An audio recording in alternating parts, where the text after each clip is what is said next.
Testing.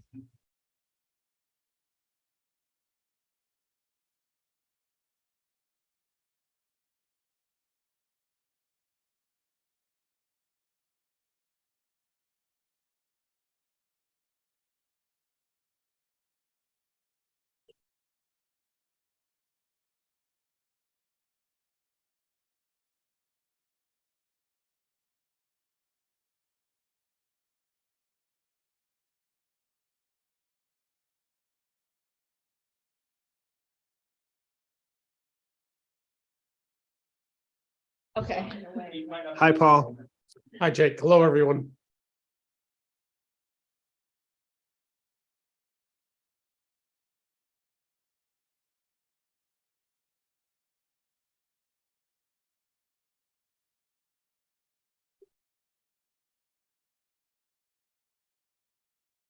Good evening. Today is Monday, August 28th, 2023, and we are at the Green Ladle. We will call the meeting to order at 5:35 p.m. and we'll start with the Pledge of Allegiance.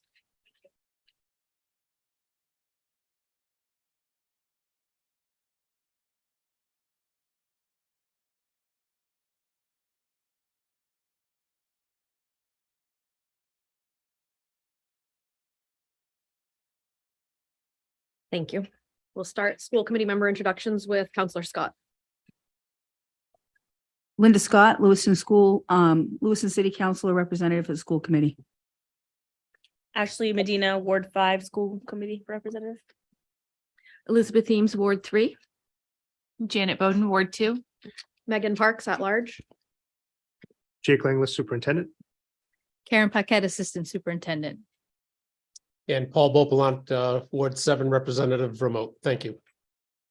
Thank you. And the Ward 1 member, Bruce Damon, is excused absent tonight. Ward 4, Tanya Whitlow, and Ward 6, Megan Hurt are all excused tonight. Agenda item number 3 is the consent agenda. Are there any items on the consent agenda that members would like set aside? Seeing none, I will move on. Paul, just because I'm not used to looking to my right and you're on my right tonight on the screen, if you have your hand raised and I don't notice you, please just speak up. Thank you. And a reminder, Paul can't hear us if we're not on the mic, so we need to make sure we have our mics on. Agenda item number 4 is public input.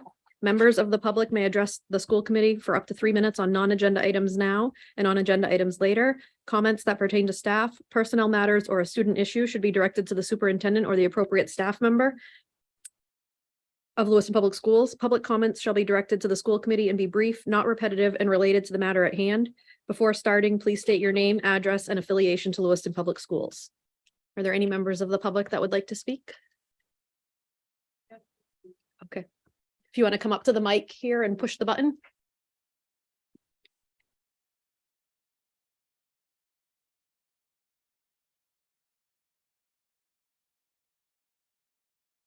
Hi, good evening.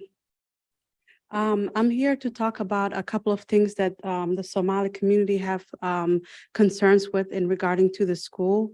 And it's several moms and they have different stories. So I don't know if I can summarize it in 3 minutes.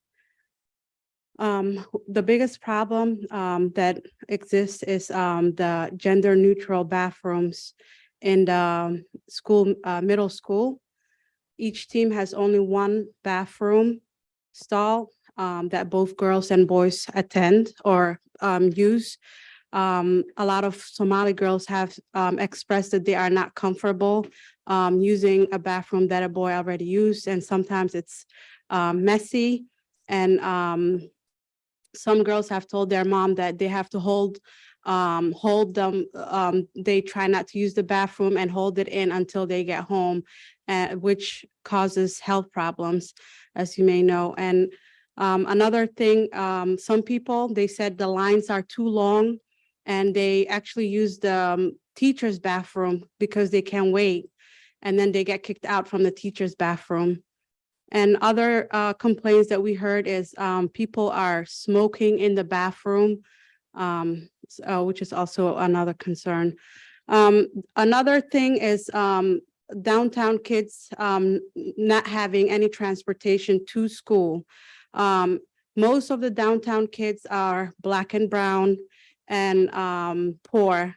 And it's not fair that they have to walk to school sometimes more than a mile or whatever the case may be. But sometimes it's raining, it's storm, it's cold. Some people, they don't have the protection. They may not have a raincoat or boots or strong jacket. So those are all health risks. And especially right now, with this, with some gun violence in the streets, some kids, some of the parents have expressed concern that they don't feel safe with their kids walking to school. The other one is the school disciplinary rules. They feel that the rules are very harsh on their children. Some of them got kicked out from school. They may not be in the school grounds. That means they couldn't attend their favorite sports. Like one of the boys said, I really love basketball games. And that was one thing I really missed because he was not allowed for the rest of the school year to come to school, even watching games. Another problem that stems from that happened after that is a lot of the kids, they have to do online classes and they get bored and they may go outside on the streets and be doing something else that their parents don't want them to do. And this also brings another problem to the parents because the parents have tried to pay their bills, they try to work. So it was a big problem watching these teenagers. I mean, teenagers, as you know, they make bad choices sometimes and they should not be punished so harshly. So we request maybe if anything like that happens this school year, for you guys to consider them, to keep them at school and get them the help that they need. And the last one is for the future, we are planning to do some after school program where they have Somali staff and do an after school program that's more culturally sensitive towards our children, where they get to learn, where they get to do homework, but also they get to learn the language and the culture and other things. And we would like to get help from the school. Thank you. Thank you. And thank you to all the moms that are here tonight in attendance. Are there any other members that would like to speak? No. Member Scott. So I think an explanation to the folks in the audience that, you know, we will take public comment, but this is not something we're necessarily going to discuss tonight, but they're more than willing to like email the chair and let her know that we could have this on a future agenda item or something to that effect. So what I was saying is that, you know, we take public comment, but it's not something that we're necessarily will be discussing this evening because we already have an agenda set for this evening. But I think that it would be important that if there's something that you want discussed for the future, you should email the chair of the school board, Megan Parks, so that we could possibly add this to the agenda for maybe a workshop or some other discussion around this, so that you feel like you're being heard and we're not just hearing you and nothing's being done about it. I just want that to be understood. Okay. Thank you.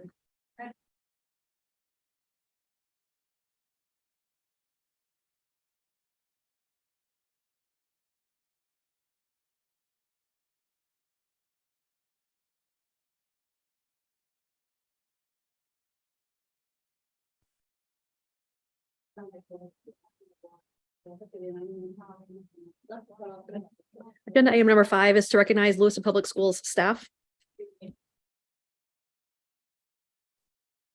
So over the last month or so, the amount of people that we could have lined up here to say thank you to them for their work is massive. I'm always amazed by how we look up in July and it's like it's summer, and then summer school ends the first week of August, and between hiring, getting buildings cleaned and ready, the process of how things just come together is I compared it last week to like midterms and finals when you're taking advanced classes. Like it's crunch time. You have to just keep going.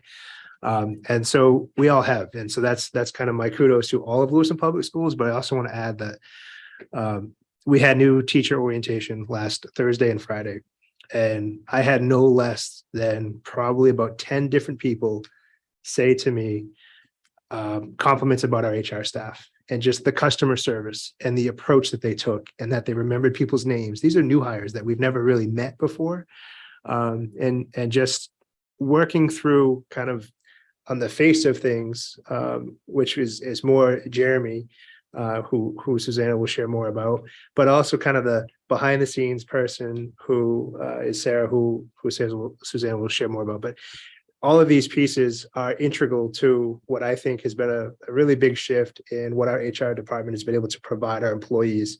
And we talk about retention and support and doing things the right way. I think there's a whole lot of areas where that's happening at a much better rate or more frequently. But when we were talking recently about those customer service pieces connected to HR, because we had new staff in front of us saying this out loud, unsolicited, I reached out to Susanna. We talked a little bit about how we could recognize tons and tons of people, but wanted to find out who could make it here tonight. And so we have a couple, and I think Susanna wants to share a little more. But again, thank you to both of you for all the work that you do. It's very comforting for me to hear things that are very different than we heard 3-4 years ago about people's onboarding experience being hectic or chaotic or feeling incomplete or feeling disconnected or I don't want to say inhumane, but just lacked that personal touch that I think our customer service approach is really trying to push. And so for people to unsolicited say, my experience with your HR team was awesome, was really, really impressive to me. So, if you want to share a little more, it's Susanna Glenn, our HR director. Yeah, Jeremy, he was here with us last year. We were kind of doing the same thing, and he took on a new role this year. Jeremy moved into less of a support role and more of a leading position with our onboarding process, and he has blown it out of the park. Super proud. I would like to thank his former employer for not attempting to keep him because their loss is definitely our gain. But I just want to publicly thank you, Jeremy, for all of the work you do. You're outstanding. I can't think of a better person to have in that front area. And I think LPS is super lucky to have you. So keep doing what you do best, and that's just being you. Thank you. Absolutely.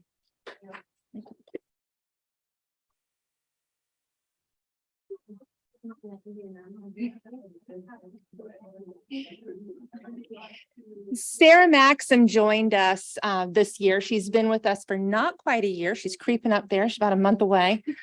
Sarah does our workers' compensation and our substitute coordination. And we were struggling with substitutes last year to get people on board, to get them lined up and in an orderly fashion, knowing where everyone was going. And Sarah has really gotten that under control for us. We have long terms lined up for FMLA people. We have about 200 substitutes in the wings right now. I'm just waiting to pick up classes and fill in where we need them to keep moving forward. She's done an excellent job of getting our workers' comp program under control, actually saving us several tens of thousands of dollars in expenses that she's been able to look into, and in working with workers' comp, kind of shut down some of those old cases that have just been lingering out there. So another excellent find for our HR team. And I just wanted to put her face and name in front of you and let you know that she's doing what she does best, which is workers' comp and subbing. And I think we're in a good spot. Super happy to have you. I'm sweating.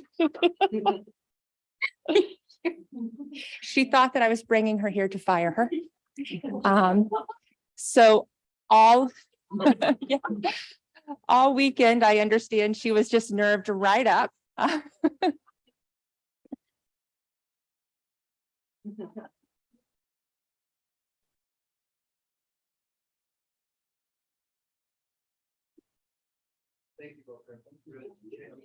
Thank you both.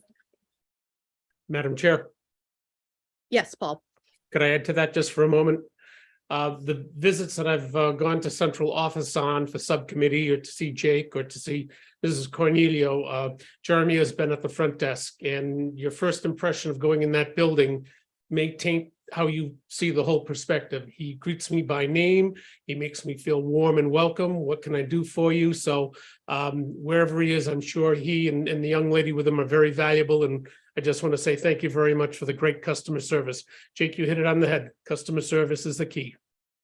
Thank you. Thank you. Jeremy said thank you to you off camera. Agenda item number 6 has been postponed. That was the workshop with Saida Abdi. Am I pronouncing that correctly? Saida, yes, okay. Agenda item number 7, to receive and potentially vote on the field trip request to Emmanuel College. Do we have someone here to present that? We do. We have me Oh, to present okay. this. Typically for this item, we would have Kate Chase, who's our aspirations coordinator at the high school. These are trips they do. Every year they can secure the funding by way of grants or other means. And the only shift to any of these 3 items is actually the last one, because they had not gone to Bryant University in Providence before, I believe. But she could not be here tonight because her dog broke its leg. And she's trying to care for that with an appointment that she couldn't get out of, and she was really worried about rushing back. And I said, take care of your dog and we'll work on this. So these are, again, college visits where students go visit the schools and return. The packets are, all the information about the field trips are in the packet. One change to the Bryant trip was that it was going to be on the 20th, which was a date change. So that's in the cycle of approvals from internal components, but just wanted to let you know. Do we want to vote on these 3 separately, or do we want to vote on all of them separately? Okay. Is there a motion for agenda item number 7, Emmanuel College? Member Bowden? I'll make the motion to approve the field trip to Emmanuel College. And is there a second? Seconded by member Scott. Oh, that's right. We have to do roll call tonight because Paul is remote. So we'll start with member Scott. Yes. Medina. Yes. Yes. Yes. Yes. Member Bopalot? He raised his hand in the affirmative. Is there a motion for agenda item number 8, LaSalle and Endicott? I'll once again make a motion to approve the field trip request to Lasso and Endicott. I don't think I said that right. Thank you. Second. And we'll do the roll call vote. Yes. Yes. Yes. Yes. Yes. Yes. All right. And then for agenda item number 9, for Bryant and Providence. I will also make a motion to approve the field trip request to Bryant and Providence College. Second. And roll call vote.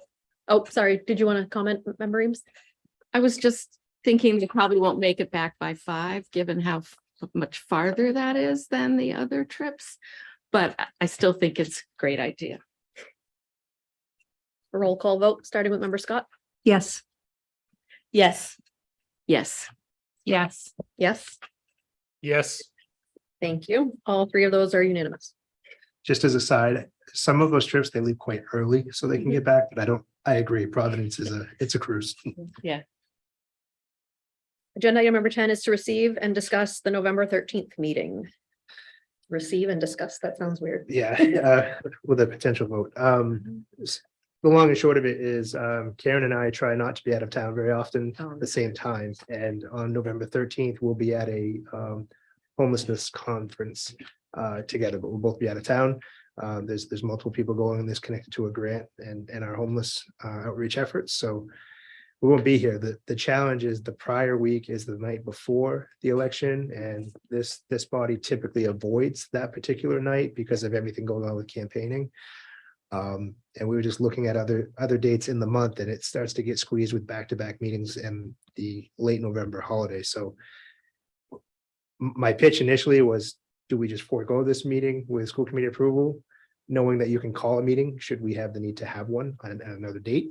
Or any other option that somebody wanted to propose. Any discussion? Does anyone have a preference of canceling it or, and then potentially rescheduling if needed, or rescheduling now, or Member Scott? I think we should definitely leave it open to reschedule if it need be. You never know what comes up, right? We've all been through this before. Something could happen. I mean, I guess we can just postpone it altogether. I don't have a problem with that. I just want to make sure that we are open to have another possible meeting if need be, because I think that, you know, having those this is a busy time of year, new stuff comes up. So I'm fearful that you might need it. Yeah. Member Bowden? Yeah, no, I was just gonna say, I don't have a calendar up in front of me. I'm trying to figure that out. So the week before Is the 6th. is the 6th. It's the night before Election Day. Right. I remember last year, the night before election day, I was sitting in a disciplinary hearing till 10 PM. Like, it's part of the job. And so I don't see why we can't have a meeting on the 6th if no one's opposed to it. I just feel like this is like into the, you know, grid of the school year. And I kind of feel like we probably should not have a meeting until the end of November. So I would be fine with having it on the 6th if everyone else is. Member Scott? Would be comfortable with that also. Paul, do you have any feedback? I'm flexible on that. I'll go with what the majority wants. Okay. It's the 6th. Do we need to vote on that? Yes. Does somebody want to make a motion that we reschedule the meeting from the 13th till the 6th? I'll make the motion since I just suggested it. I'll second it. Any further discussion? Member Scott? Yes. Yes. Yes. Yes. Yes. Yes. Thank you. It's unanimous. Agenda item number 11, to discuss and potentially vote on the business office unemployment planning strategy. So we met recently with the finance committee, and there's some members here from that who feel free to chime in if you'd like. The idea that's being proposed is to work with a vendor for unemployment, and the basic structure of this, without getting really deep, but I can go as deep with info as you'd like. You hire this agency to work with, and we pay them a rate every year, which we know about in advance to be able to budget for. And we enter into a pool of money so that if we see a spike in unemployment claims that exceed whatever we budgeted, there's access to the pool to help keep that year from being a big financial anomaly. Unemployment is time consuming. This outfit would handle claims, but also if we see an influx, I think that's the big piece, and we're not able to budget for any kind of consistent number around that. I have lots more detail. I guess I wanted to see if anyone from the finance committee wanted to chime in, or if people had specific questions. And I've got some notes here from Adam, who recommends that we take this approach for budgeting purposes and for it's almost like a bit of insurance. Member Scott? Thank you. So one of the things that I asked about specifically was, because the unemployment claims take up a significant amount of time for our HR department to handle. Would this give us the opportunity to have less, we wouldn't have to worry about hiring somebody next year. Our HR department will now be able to handle the workload without having to add another person on the budget for next year by adding this to our initial, you know, and moving forward. And I believe that there was no initial cost after the first buy-in. Am I correct on that, or that, right? Yeah. There was an annual cost to use the service of Right. managing our unemployment claims. But the pool funds were something that annually we would know what to budget for, and it depends on usage. And Adam did do some research on, so there could be an initial cost to kind of get to the pool number that they believe is our share. But then there were also language around if we decide to leave this program, you know, we have to give a notice, but we can back out of it, and the funds that we have contributed that have not been expended would return to Lewiston Public Schools. Member Golden? Thank you. So I just wanted to add that, when we had this discussion at our meeting, this is something that Adam recommended, and this is a program that Adam has used in a previous, job of his, or 2 different districts that he worked for. So he was, really excited at the idea of this, and, Linda and I both, or Miss Scott, and I both felt like, we should bring it to the committee where there is an annual cost for it. We just wanted to make sure that you guys understood and you guys were on board with that as well. And if there's support, a motion could be something to the effect of to direct or instruct the superintendent to engage in a process with main school management to have the unemployment trust enacted. So for clarification, we would never pay more than the annual cost. And then would we still be budgeting a certain amount for unemployment and budgeting for the annual cost? So no, the way in which we would budget for unemployment would shift, and we would be paying for, through this platform, 2 things: the annual cost for the service, Then like the dues or. and then some kind of balance on keeping the pool where it's supposed to be, Okay. depending on what we used. One of the nice things that Adam said, and I know I said that you could use it, it's helpful for budgeting. That is known in, I think he said January, or maybe even late December. So he said was something that it's a hard and fast number that instead of trying to mess with the unemployment percentage on staff, which is always an unknown, it could be very specific and accurate and in advance. Any further discussion? Yep, Member Beauplan. Thank you. I have no paperwork in front of me. Can I ask what the annual cost is? Yeah, Adam estimated the annual cost for the service was $6,000 to $7,000, which would be like a contract. And then we would have our pool fund that we would have to build over time. And they determine the size of that pool. We estimate that could be somewhere in the neighborhood of $100,000. That wouldn't be an annual cost. That's to fulfill our pool number. But those are the kinds of numbers that sit in our budget that are unknown every year for all of our unemployment related costs, for unemployment claims. And so it's a big number for us, and some of the other complexities that may not be known by others. When we have staff that have part-time jobs, like in the summer, if let's say a restaurant burns down and they have to file an unemployment claim, Lewiston Public Schools, because we employ them also, is responsible in part for the unemployment, even though it's beyond our control on a totally separate job. And so we saw some anomalies like a fire at a place or a service that went out of business unexpectedly. If it's not the employee's fault for that opportunity to work being disrupted, especially summer or off hours, it's an unemployment claim. We saw this big time in COVID. We've also seen some fraudulent claims, which kind of mentioned earlier is some of the parts of what Sarah had been working on. But we've also seen some claims that they happened and then they sit on the books and they exist, and the resources for those claims continue to be accessed. And part of what this service provides is they look for like a reasonable determination of how long that claim should be active. And when it's not, they follow up. Whereas we have newer claims, so we just keep moving forward, and people aren't analyzing the claims that are still being paid out of that pocket. Do you have the numbers for what we've paid out for like the last 2 budget cycles for unemployment, or even an estimate of those? I'm just checking the notes that Adam left. So one of the bullets he has here says the uncertainty of claims in any given year can lead to substantial swings in unemployment costs. In FY23, our cost was $18,760. And in FY21, our cost was $184,099. And in 24, we have budgeted $21,000. So this would be that savings, so that annual cost once we have the pool. The trust has been in existence since 1981 and currently has 175 school district members from MSMA, which is Maine. And the balance for that pool from that bigger group is over $9 million. So if you see big anomalies, it's not catastrophic to any one district.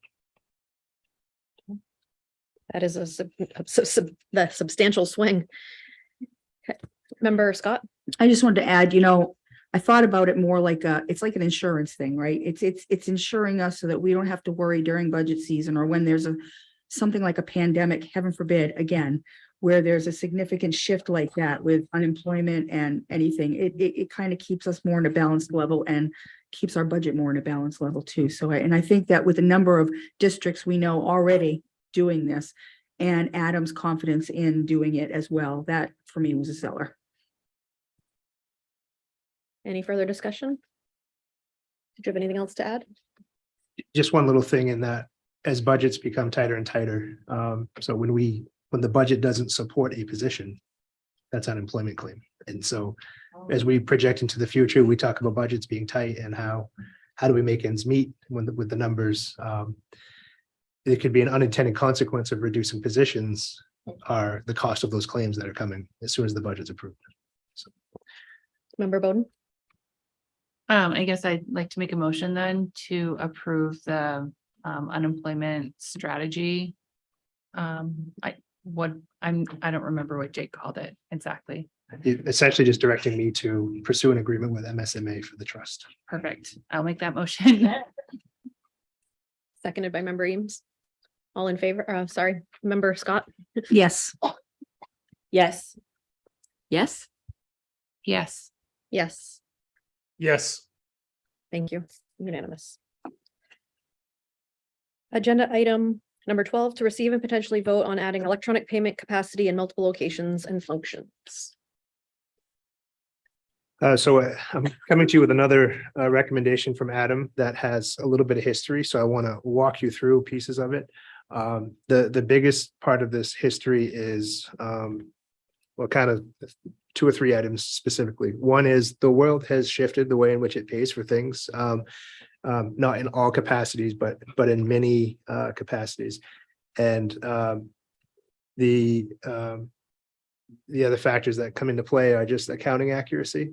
And so what these would be are point of service devices. And so if you go places right now, you can pay with your phone, you can use Apple Pay, Venmo, Google Pay, QR codes, a credit card, a debit card, all those different functions. And I'm sure I'm missing something to pay electronically for a service. And so when we think of things like the Green Ladle, last year they used a product, I won't say a name because I don't want to create controversy, but they used a product here as a point of service. And the problem is that behind the scenes of that initial use, which worked for that year, the funds didn't distribute to accounts the way a district of our size would need it to. So for example, they may want to be attached to a personal banking account instead of a organization's bank account. And so we don't want funds for school filtering to personal accounts and then reimbursing or moving funds or tracking it in that way. So this is a more organizational protection. We also have think of the things that you have sent your kids to school with money for, or that you yourself have done for paid for. So from field trips to food items to yearbooks to t-shirts to fundraisers to you name it, a lot of money actually comes into schools in small sums by way of parents. Also donors, or the ability to buy merchandise like a Lewiston shirt or things like that. So these items all have the possibility of cash or a check coming into our schools. But what they don't have currently is the ability to run your card, use your phone, pay on the go, which a lot of kids now do, even at the high school level, but certainly parents do. So we're looking to have that capacity, not to eliminate the cash option, but from an accounting perspective, we did have audit findings that said whenever money comes into Lewiston Public Schools, a front office for yearbooks, for example, they want to make sure that all those funds have a good accounting mechanism. And typically that's one person. And I'm not singling out a person, but that's not a good mechanism when we're talking about cash from an accounting perspective with public dollars. And so we want to make sure that every kid who got a yearbook, the money came in and the money went to the right account and it's all there and in full. We believe that this might take some time, but over the years, I think in the next 2 or 3 years, more and more people will already are, but will realize that schools have this capability and they'll use it. And then this system allows us to have different points of service and dump the money through batch amounts daily. And so if you bought something at the Green Ladle, it'll dump directly into the LRTC account for the Green Ladle where it belongs. It'll be one batch a day, so you can vet it, you can see it, you can know exactly what's there. Some of their systems also allow for a cash drawer, so it has an accounting measure with the cash drawer. I could see that popping up maybe in some spots, but not all. This could be used for ticketing, it could be used for yearbook, all the things that I mentioned, that money might come into a school for. This point of service process would allow you to do that through like the front office, what have you. So initially we envisioned every front office having a machine, the Dingley office, some of our LRTC programs that have more flow of money in and out, like if you buy parts for something that the students are working on in the tech center, like automotive, that's a point of service where it could be electronic, bills might be paid a little more timely, cash doesn't disappear, checks don't have to wait to be deposited, those kind of metrics that make the work much cleaner. And again, from the auditing perspective, accurate in a timely way. So the challenge to this though is the cost to us is $9.99 a month, not per device for us as a district. So $10 a month is a whole district. But there's an initial cost of around $500 estimated for each device that we would have to purchase. And in addition, there's a surcharge that gets assessed to customers of 2.99%, and that's part of how they provide the service. So of that 2.99%, sorry, the surcharge is 3%, 2.99 comes to Lewiston Public Schools. And then 0.1% goes to the provider. That's how they make money through those transactions in our monthly allocation. We have talked to other school districts nearby. There are some that are already using this. We're looking at a brand, I guess, called Cloverflex through Fiserv. And this is a company that Adam got recommendations from the banks that we work with here locally, because he wanted to know, because of what we do as a nonprofit, as a public school, how does this function? And this is what they recommended. Let's see here. I'm just looking over Adam's notes to make sure I have everything. So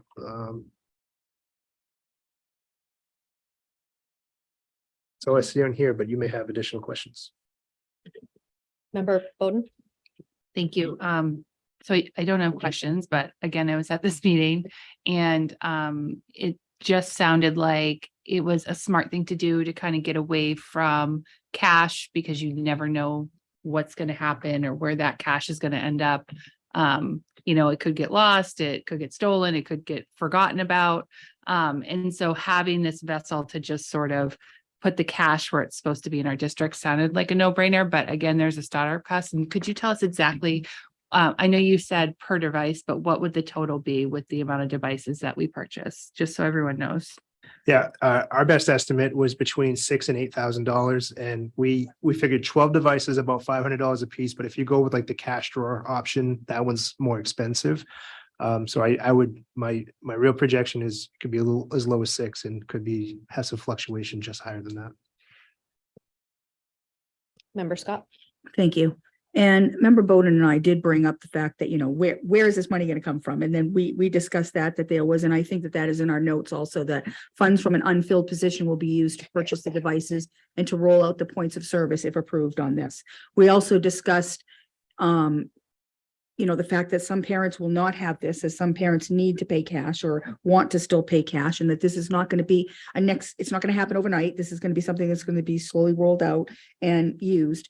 But another part of the discussion was what you had brought up before, which is what the audit had said. And that this was one of those, I hate to use this word, they always use the word, the red flag word, right? But this was one of the things that was pointed out twice in the audit over the last couple of years, that it is something that we need to find a way to control where that money is going, how it's accounted for. And this is going to do that for us. And I think that's in the positive direction. Again, another insurance piece for us. I have questions. Will this replace the prepaying on PayPams or whatever it's called for the school lunches? Can the kids then pay for their own lunch, like with a card at the cafeteria? So the nutrition program has a different point of service I hate saying point of services. See, they have a different pay mechanism, the way those funds work, but one of the things that we have discussed is if this functions the way we want it to, how do we expand it to nutrition? So Okay. that, again, those funds do exactly that.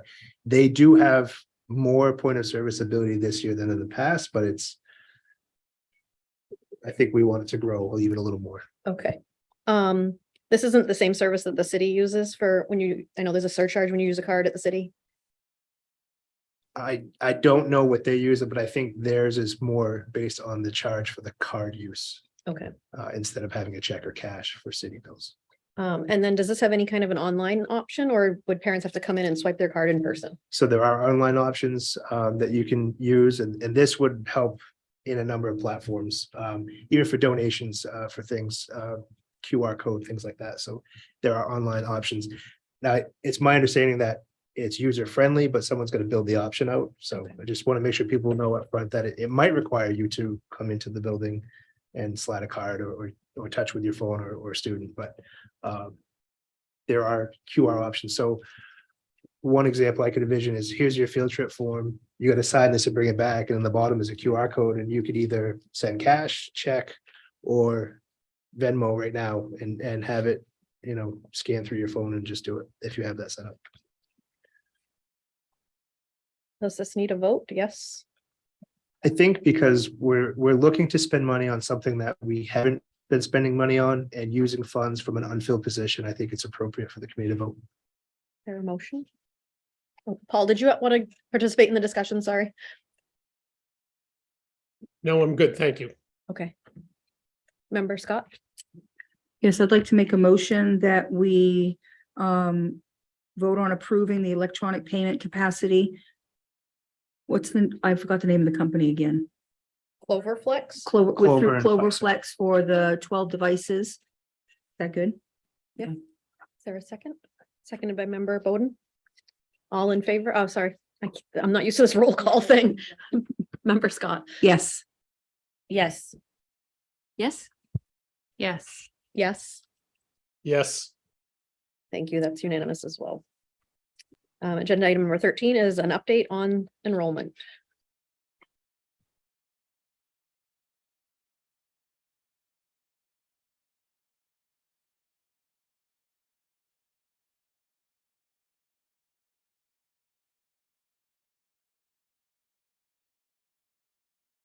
So I have a enrollment update that I think is really important to share, and we've had some things continue to develop.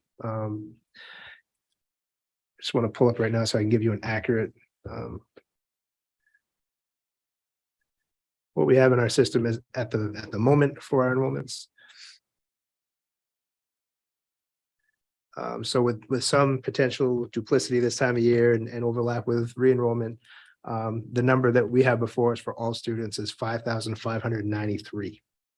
That's 5,600 students. If you recall, last year we talked about being a little over 5,200, and I was concerned about, I think these students are going to come back to school, but if they don't, you start to have that subsidy conversation. This is the way other end of the spectrum where do we have classroom spaces? Do we have enough teachers? This is that whole different conversation where we've been in regular communication with our principals around class sizes at different grade levels. The high school who came in and presented a 3 lunch plan has had to now modify their schedule to go back to 4 lunches because they have seen almost a 200 student growth in enrollments.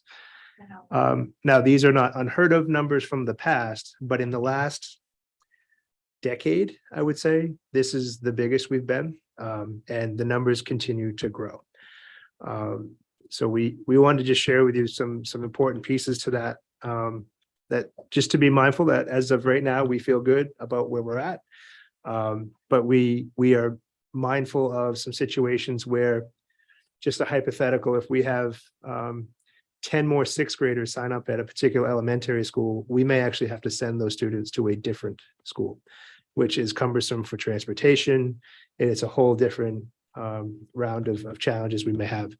That may not happen and we're okay, but your classroom sizes are big or bigger than we had thought they might be.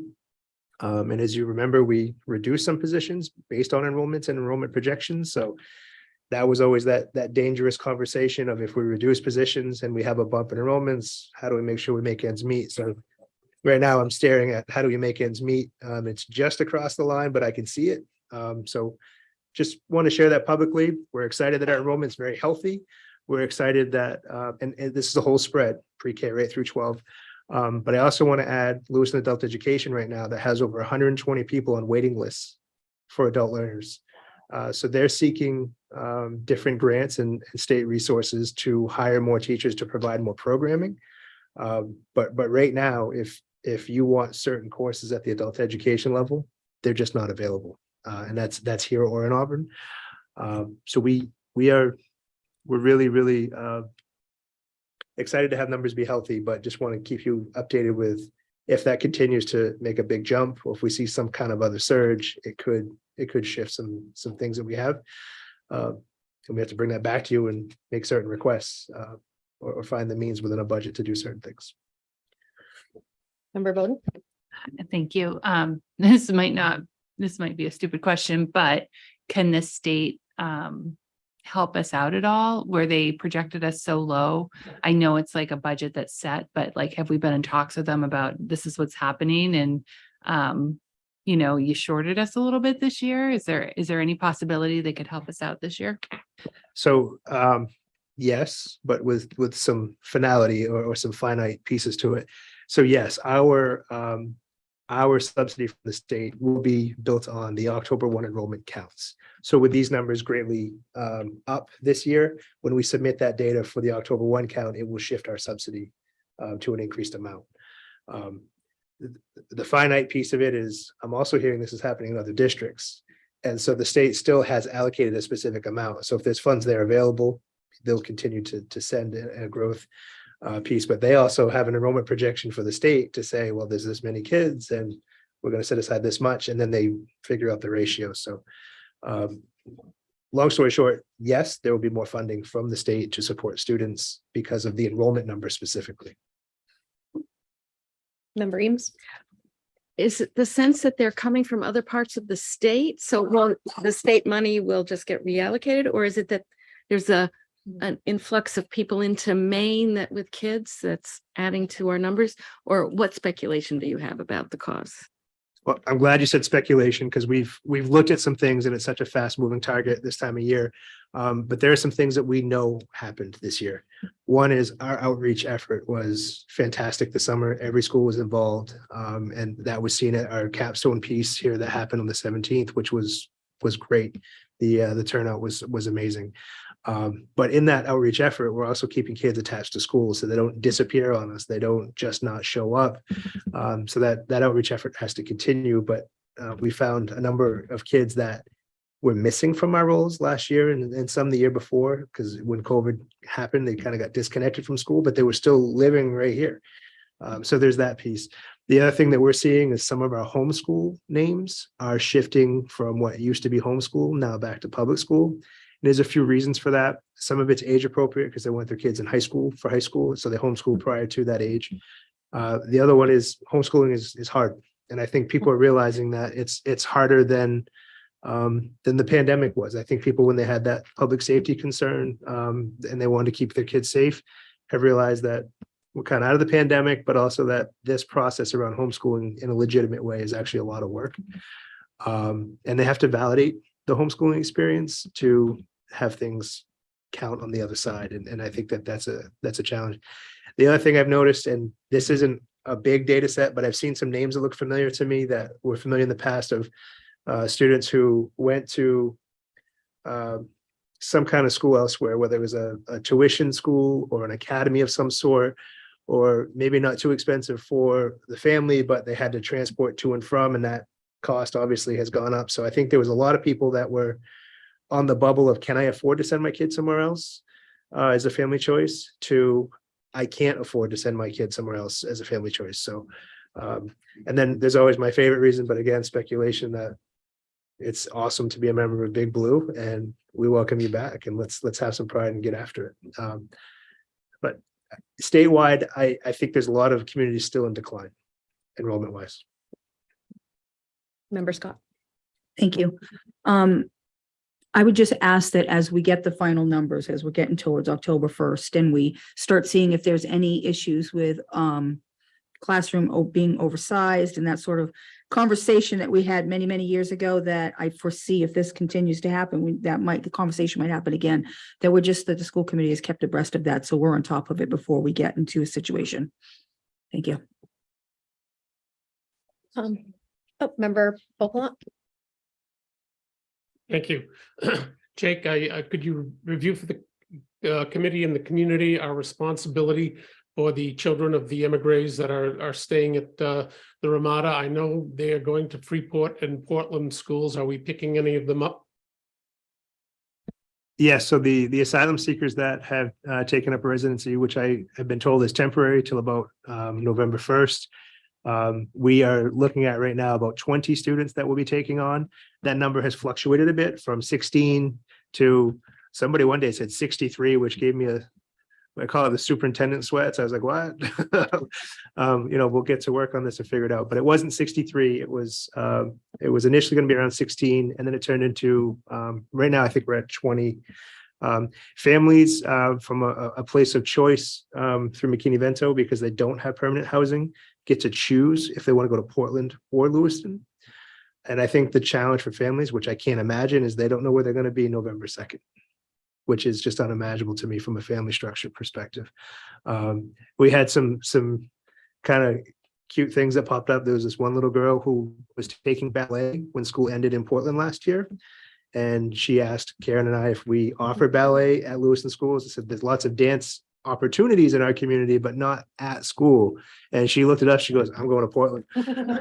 And so I get where she's coming from, but I think the permanent housing piece is really the bigger question. So we might have a number of these students here with us for only a short time. With that, they could also choose to, or they could be moved or choose to live elsewhere. And there's another caveat of, well, I was going to school in Lewiston and I have some rights to be able to try to finish there. And so that could create some other dynamics, but we'll work through those when they come. And those students, just as a information sharing, they cover the whole spectrum. There's a few pre-K kids, and they scatter grades all the way up through and into high school. I didn't notice any seniors in the list, but definitely some sophomores and maybe a junior. Really covers the whole spectrum. So I guess from a enrollment conversation, not like, hey, there's 15 sixth graders, which would cause us to, that's almost a class.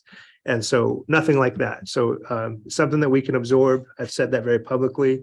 And from a multilingual perspective, certainly we are set up far better than many other districts to take in students and provide the supports. But again, those will count on our enrollments. There's also a delicate balance to that with where we have the April 1st enrollment. So if we have a number of students and then we lose a number of students, those metrics will prorate themselves at the end of the year. I think the first year I was on the school committee, so almost 9 years ago, we had a company that came in and did like an enrollment projection, and I don't know exactly what it was called, but the information was really helpful. It came back and said, like, based upon these factors, this is what we think is going to happen 5 years from now. And is that something that we should start talking about doing sometime in the near future so that we can get an updated prediction? Yeah, I can certainly look it up. I don't remember what it costs to have that run, but I know that housing right now in Lewiston is incredibly challenging. We don't have housing for people. And so I think that I feel like we've got to be pushing the top number of what we're going to have here, because there's nowhere for people to move into. But I also remember, and I think I'm hearing a little bit to my left from Member Bowden, that some of those projections, I think the first year we had them, they were like, okay, that makes sense. We can plan around them. And then years 2, 3, or 4, and I'm not faulting the company. I think it's really difficult, Maine, to project. It was just off. It wasn't real close. But the other thing we're mindful of is our own factors that we're familiar with. We have numerous building projects that have just begun or will be starting. We have a building that was just completed that's starting to be lived in. And so these different healthy neighborhoods projects are doing fantastic projects, but we also have to be mindful that if this 50, 60, 90, 120 unit buildings and multiple buildings comes to fruition, that those are all units that can house children. And so we have to be mindful of, if we add, again, you add 100 apartments, you could be adding, X number of kids. And so we're mindful of that and trying to stay eyes up on it, but we want to be ahead of it. I don't think we want to be overly reactive. But I can definitely look into that research company that did that.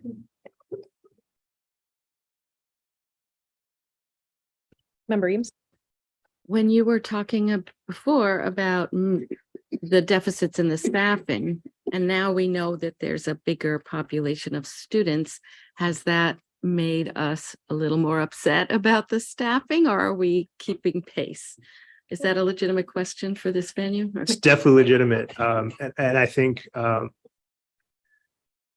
teachers would certainly argue that if your classes are too big, it becomes very difficult to manage. So we're trying to be very mindful of that. And I think that's why I say in the short term, we may have to say to some new enrollees in the near future that we need you to go to this school instead of that school. And that's being mindful of the teacher load. But then we also have some other buildings like Montello is a good example. Their numbers are very healthy, but they don't have another classroom if we wanted to add one. And so we have those challenges too. So we have to match physical plant space with level of need with available teachers and educators. So, but yes, you're absolutely right that there's a metric there that it can be complicated in a hurry. We can say we'd love to just hire 2 new teachers and put them here and help with this particular situation. It doesn't mean we can hire 2 teachers, and we have to make sure we have the space and the equipment to outfit them. With capacity numbers at each of our schools, I remember like when Connors was built, I think it said capacity was 850, or with those numbers, what is the max our district should have? I can check on that. I think Connors was max 900, but I can check on what is the capacity, at least in theory. I also would add that we have numerous specialized programs here that save us money, so we don't send kids elsewhere at $100,000+ a year per student before transportation. And those programs often take up more space than putting 20 kids in a classroom. But I think we can try to give you an estimate. Any further discussion on this? Nope. Agenda item number 14 is to review and potentially vote on the first reading of policies listed under A through O.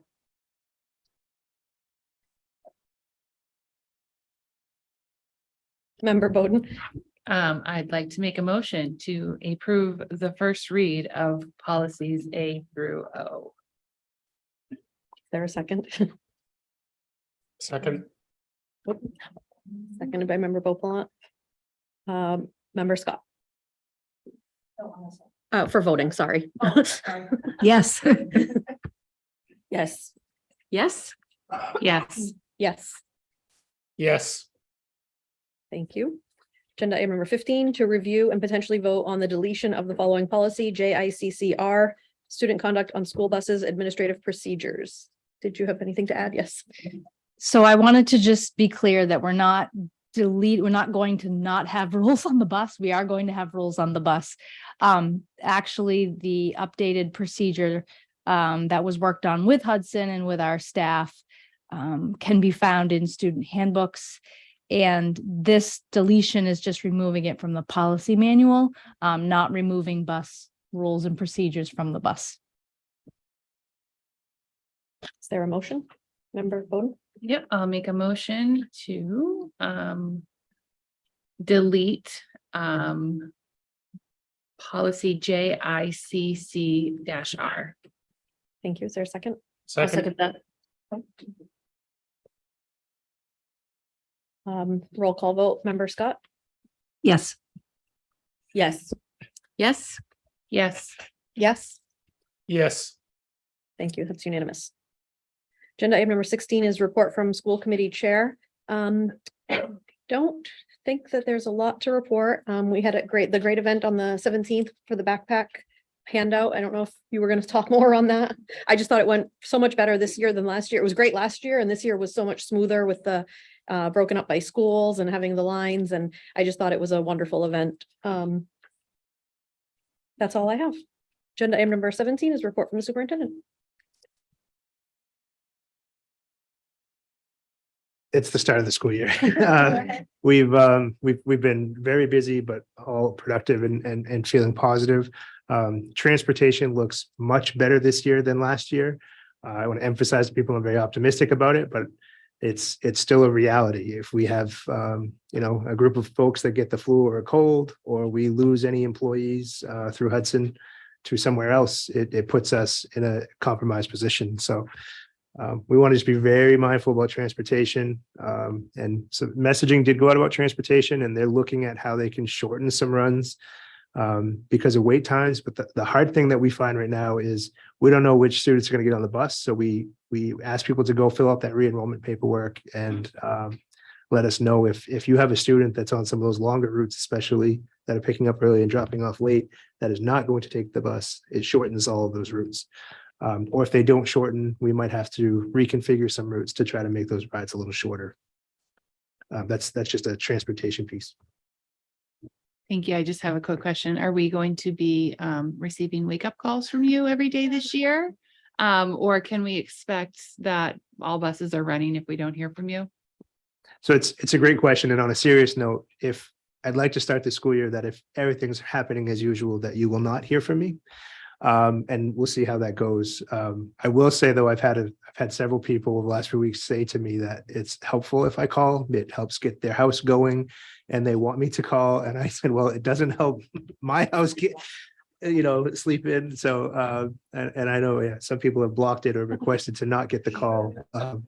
And to all of those out there listening in the current moment, I am really sorry you got to listen to this voice on a daily. So, it'd be nice to not have to do that. So the plan right now, though, I think Member Roden, good question. We hope that nobody's getting calls in the morning because there's no need. But if we do have the need to start doing that, then we will.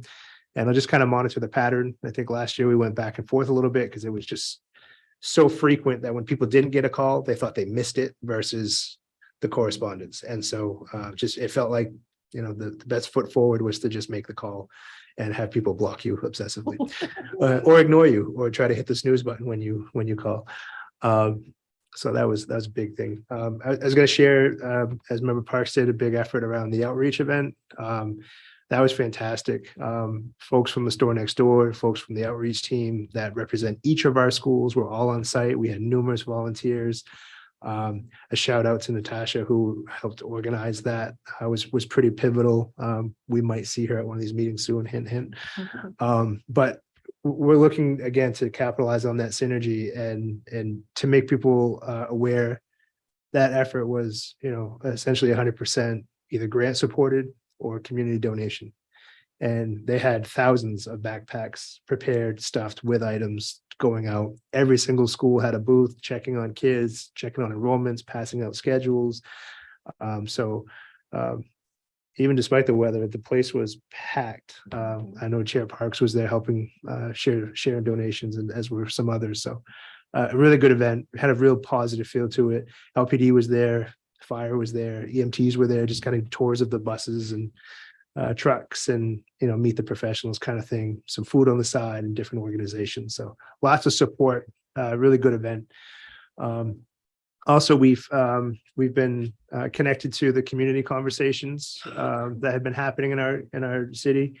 Those have been hosted at Connor School, and I'm sure Member Scott is going to probably say a little more about that, so I don't want to steal thunder, but I think these are important conversations to be having because our schools are absolutely right in the epicenter of all of this activity. And when we talk about our youth and raising people well, these are all important parts of the conversation. So I think we got to get through, some differing opinions to find some real clear strategies, but I think that there's some ideas around the things that were said that cause people to pause and think about it.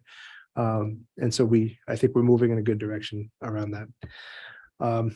I'll be honest, I feel like I have 4,000 things I could share with you about just school getting ready and going, but I think the biggest one was transportation, and staffing wise, we're okay. We still have plenty of positions we could fill. So if someone wants to get involved in education, let us know. We'll take them. We'll review them and take a look at it. But really, really, really excited. we were gonna have a workshop tonight. That's gonna be pushed. We're looking at that on the September 25th meeting. So we'll plan a workshop that evening with Dr. Abdi, who is known nationwide at this point to talk about multiculturalism, trauma, psych. What she brings to the table with her amount of knowledge is fantastic. On the 26th, we're going to have her work with some of our other folks in the community, including our principals and administrative group in an afternoon session. So we're really looking forward to that on the 25th. Tomorrow morning, you've all been invited, as have multiple members of the community, but it's a morning thing, so not everybody can attend. But our entire staff will be at the high school in the gym, and we'll be looking at, have a guest speaker. His name is Brandon Fleming, who is very known and tells the story of his own experience with education and lack of engagement. And he wrote a book called Miseducation. But he's inspiring, very good speaker. If you can make it tomorrow morning, 8:30, I'll do a quick introduction, then he'll start going. But after that, we're kicking off the new year, and really excited. The pulse and the energy around new staff orientation has been great. We hit every building today between some member of our team, and schools look great. Custodians did a great job. Teachers seem excited, and we're getting ready to go. I'll confess, I blocked your number last school year. My husband and I drove my son to school every day, so we didn't need to know what the buses were. So we both had you blocked, but we unblocked you at the end of the school year. I felt like I had to confess that. Even I silenced my phone call. Agenda item number 18 is report from the city council rep. Thank you. So just like the school is ticking up again, so are the meetings and everything else happening. I mean, most of us have been on a summer schedule when it comes to meetings, and I feel like they're just, my schedule is full for September now. So it's really amping up again. We will be having a city council meeting next Tuesday. There are several items on the agenda. I don't have the agenda in front of me just yet. That's not been put out yet, but we will be having a meeting next Tuesday. We did have two quite good turnouts for community safety forums last week that I thought went quite well. I mean, there was a lot discussed. It got heated at times, a little messy, I would say even, but things were discussed that I feel need to be discussed. And I look forward to moving that conversation forward, and it will be moving forward. But I'll wait on an announcement on that for a future agenda item or agenda meeting.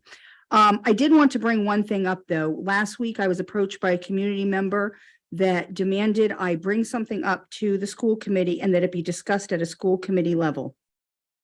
I just want to say that sometimes we have discussions about certain items that are discussed in executive session, and we cannot talk about those things.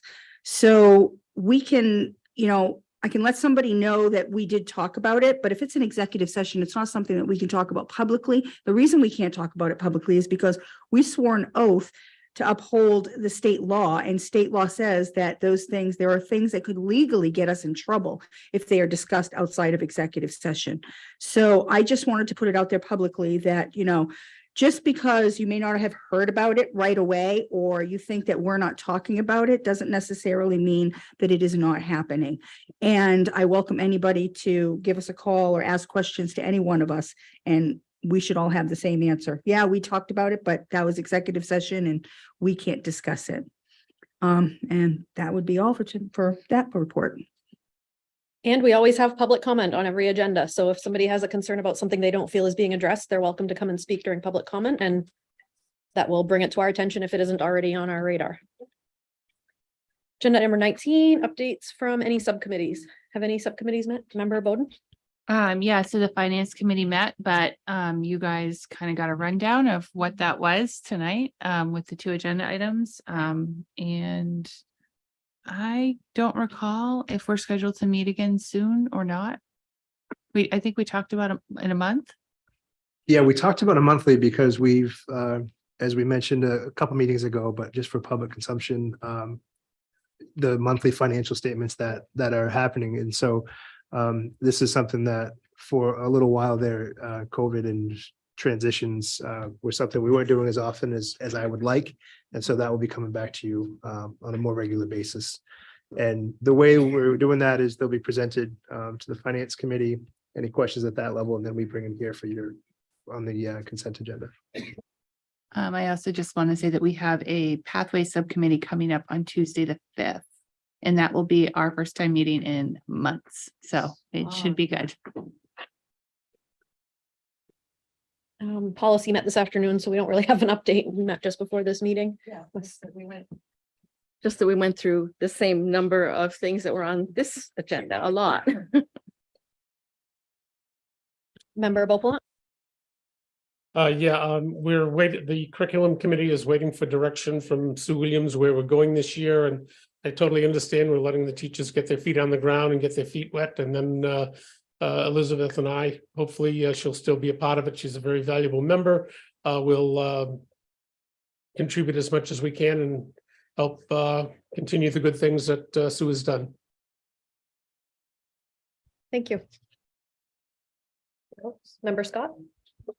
Thank you. I just wanted to add for the Finance Committee report that the items that we received from Adam during our meeting were all on the consent agenda this month, and that will be a regular thing. So if anybody's interested, that was the expense report, our revenue report. There was a general fund cost center totals, the grant report. So that's all available. Yeah. And I have something for facilities also. Go ahead, Jake. Sorry. I was just gonna say in those financials, some of them are in duplicity, but it's a different way of looking at the fund. So if you're looking at a category, you can find the category and what's been expended and not. And if you want to dig a little differently, like I just want to know about personnel or teachers or things like that. So the way those financial reports are broken out, you can see different groupings. Sometimes the information means the same thing, but gives you a different lens to look at it with.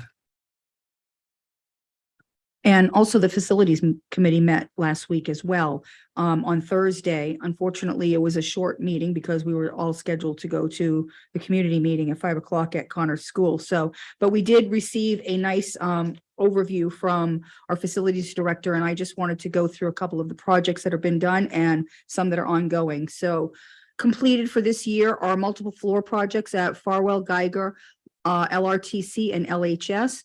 Painted all the corridors at Geiger. Converted small child bathroom at Longley into storage for adult ed. Dingley roof project scheduled to be done in the next month or so. And if you haven't seen it yet, go take a look. It looks really good. McMahon parking lot expansion, Montello new elevator equipment, Montello retaining wall, district-wide paving projects, and Lewiston Middle School boiler conversion and ventilation upgrades have all been completed. Ongoing, we still have district-wide access control upgrades, Lewiston Middle School ventilation work, district-wide generator project, multiple roofing projects, facilities condition assessment, the JCI lighting upgrades. We did have a brief discussion about that last week, but I think that we were still looking for some further information. So the facilities committee is going to meet again on that. Lewiston High School kitchen upgrades and Lewiston High School ventilation and controls project. I just want to thank our facilities team and the director, the custodians. I know that there have been some issues with staffing in some areas, and they have done a phenomenal job. And as the superintendent has already stated, they got the schools ready. And sometimes when we have new custodians or lack of, that's a lot of work to do before school gets ready, and it's all gotten done. So bravo to the team. The only thing I want to add to with the JCI piece, and we're digging for more information because the grant that you had approved for us submitting for, we actually got results back. We did not get issued that grant. So the conversation is really around future efforts and what's our liability cost versus the benefit. So we'll bring back more when we have more detail. Agenda item number 20, school committee community announcements. Does anyone have an announcement? Member Bowden? I do have an announcement. I'm trying to look it up right now. This is for the seniors at Lewiston High School this year. They are hosting an event on September 8th at 5:30 a.m. at the high school called Senior Sunrise, where you can come and see the sunrise with your classmates and enjoy breakfast together. So yes. Yes, it's September 8th at 5:30 a.m. Where are they doing? And at the high school. Yep. Are you going to be there, Jake? I might be making phone calls, but hopefully I can just go to that instead. Last year, there was a tailgate and I had just us go through after the gym and caught them cooking breakfast, and they fed me and gave me orange juice, and it was really funny. Any other community announcements? No. Number 21, future agenda items. Member Eames. I'd like to underline Ifra's suggestions from the women who were here. She was translating for. So the bathroom issue continues to haunt us. I think the middle school is especially worrisome right now for these women anyway. Smoking in the bathrooms was brought up. Lines were too long. Then they brought up the question of transportation to school for downtown folks. And I guess it's worth a conversation about our transportation challenges and whether it was even feasible to think about changing the boundaries of who got transported. Then the question of harsh discipline. And I think it's, again, worth a discussion. Maybe when Professor Abdi is here, we can roll it into that conversation. And then I'm encouraged to hear that they want to plan an after-school program. And I would hope, or at least suggest, that we talk about how we can support it. I think that several of the same moms that were here tonight were also at both of those community forums last week. And I think that we definitely want to encourage this ongoing engagement because this is a part of our community that we don't often get a lot of feedback from, and we need it. And so I think that anything that we can do to help encourage more participation would be great. It was nice seeing them here tonight. Member Bowden? So it's not a future agenda item, I guess, but I'm just curious if the parent subcommittee ever took off, and is that in the works where we're getting engagement like that from parents? And So the answer to that is yes. Megan, Hurd, and I have already begun talking about it, and so that's coming. We didn't pick a date yet, but that was the start of that conversation.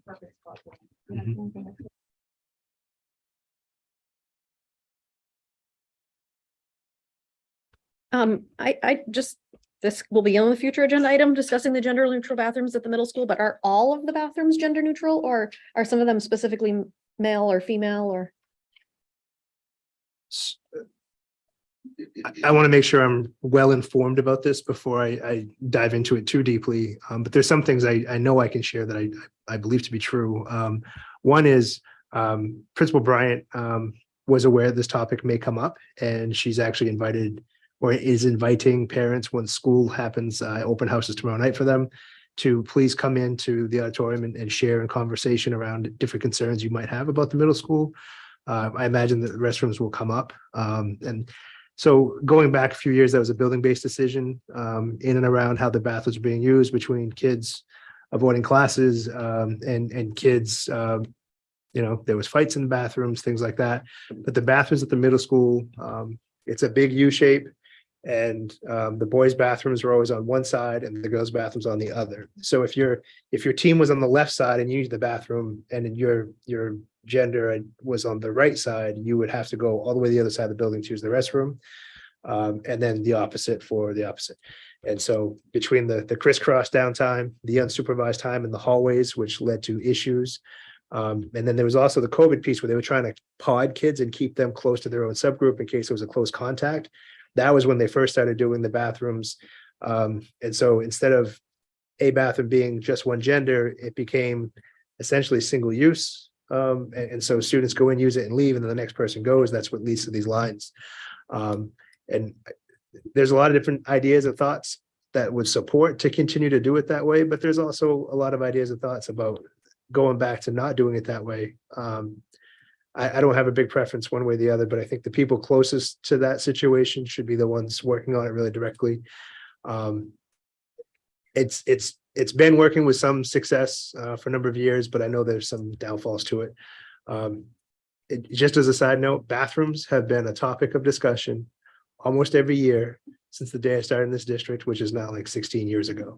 Whether it was the high school or the fire at the high school in the bathroom, or the fight in the bathroom, or the pushing and shoving, or the bullying, or the unsupervised, and that's with every configuration one can imagine. So I don't want to say the bathrooms again, but bathrooms again. Thank you. Member Bowden? Thanks, not to keep this discussion going too long because it's not an agenda item, but I just want to say that at the middle school, especially with what was the boys' side bathrooms, there's also urinals in those bathrooms, and they all are multi-stall. So the outside door has been removed and it's multi-stall, and it's supposed to be one student at a time. But there's instances where a female will be in a stall using it and a male will just walk in and use the urinal at the same time. And I have heard of this more than once, and I'm sorry to say this publicly. I just saw the superintendent's sweats over there. But I know this is happening and it is concerning, and I absolutely feel for what that lady said tonight, and I get it, and it really is something that needs to be fixed at the middle school. So I don't know the answer. I'm not saying I know the answer, other than tearing that bathroom out and making it a single stall bathroom, because it is not a single stall bathroom. It's so hard with these old buildings, the way they were originally designed and then trying to accommodate them now. All right. Agenda item number 22 is to, oh, sorry, Member Medina, sorry. That's okay. So before I say anything, I know this is one of those touchy, controversial conversations, but I did have a school nurse from the high school reach out to me, saying that she wanted to bring it, talk to the committee about being able to provide condoms in the school. She said that there is a rise in pregnant students and a rise in STDs. And just feels like prevention is important. So I would like to get that on a future agenda. I'd like to hear from them to see what they're seeing and, you know, all those things. So Are our nurses not allowed to hand out condoms? that's what yeah. I feel like they used to do that. I don't know if something changed. I don't know. That would be an interesting agenda item. Yep, Member Scott. School starts Wednesday. Let's put a reminder out there. People drive safely, please. Kids are going to be out on the roads. Parents are going to be trying to pull out at schools and parking, and parents be patient, please. And stop for school buses that are stopped, please. Do not stop school buses. Okay, agenda item number 22, to enter into executive session to conduct student A discipline hearing.